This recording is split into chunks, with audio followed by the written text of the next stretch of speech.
Keep your destination clear.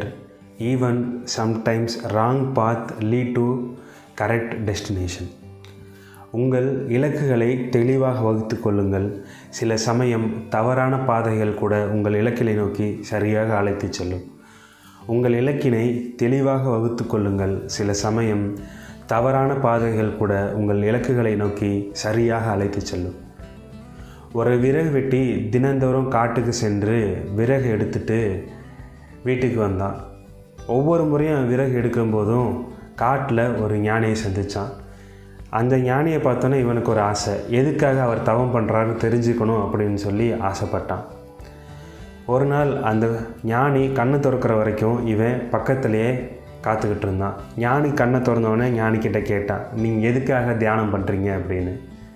ஞானி பதில் சொன்னார், நான் கடவுளை பார்க்குறதுக்காக தியானம் பண்ணிகிட்ருக்கேன் அப்படின்னு.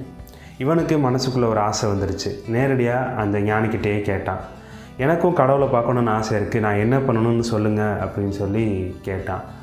ஞானி சொன்னார், நீ என்னைய மாதிரியே காலையில் எழுந்திரிச்சு குளிச்சுட்டு நல்ல ஒரு மரத்துக்கடியில் உட்காந்து கடவுள் நோக்கி தவம் பண்ண ஆரம்பிச்சுன்னா நிச்சயம் கடவுள் உன் கண்ணுக்கு தெரிவார் அப்படின்னு அந்த ஞானி பதில் சொன்னார்.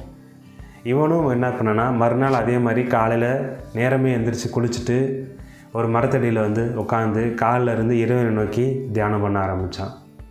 அதிகாலையில் ஆரம்பித்த அந்த தியானம் காலை ஆகுது, பகல் ஆகுது, நண்பகல் ஆகுது, மாலை ஆகுது, கடவுள் வரவே இல்லை.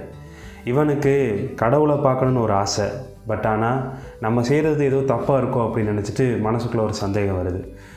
உடனே என்ன பண்ணான்னா, மூச்சை பிடிச்சி தியானம் பண்ண ஆரம்பிச்சிட்டான். இவன் இப்படி தியானம் பண்ணுறத பார்த்துட்டு டக்குன்னு கடவுள் அவன் கண்ணு முன்னாடி வந்துட்டார்.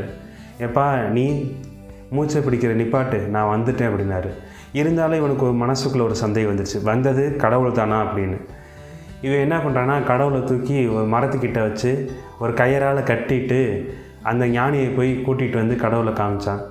ஞானிக்கு கண்ணுக்கு எதிர்த்தாப்பில் கயிறு மட்டும் தெரியுது, ஆனால் ஏதோ சுற்றிட்டு இருக்குன்னு தெரியுது. அந்த உருவம் ஞானிக்கு தெரியல. ஆனால் ஞானிக்கு விஷயம் புரிஞ்சிருச்சு. இவன் அந்த கடவுளை பார்க்கணுன்னு குறியோடு இருந்ததுனால, முழு சக்தியோடு தவம் பண்ணதுனால தான் இவனுக்கு கடவுள் தெரிஞ்சிருக்காரு. நம்ம அந்த அளவுக்கு தியானம் பண்ணாதனால நம்மளுக்கு கடவுள் தெரியல அப்படிங்கிற விஷயம் ஞானிக்கு புரிஞ்சது. அந்த விறகு வெட்டிக்கிட்ட சொன்னார், இனி நான் ஞானி கிடையாது, நீ தான் ஞானி அப்படின்னு. எப்படி அந்த விறகு வெட்டி தன்னோட இலக்கான கடவுளை பார்க்குறது அப்படிங்கிறதுல குறியாக இருந்தானோ, அதே மாதிரி நாமளும் நம்மளோட இலக்குகளை நோக்கி குறியாக இருக்கும்போது சில சமயம் நம்ம தவறான பாதைகள் கூட சரியான இலக்குகளை நோக்கி அழைத்து செல்லும். நாளை சந்திப்போம். நன்றி.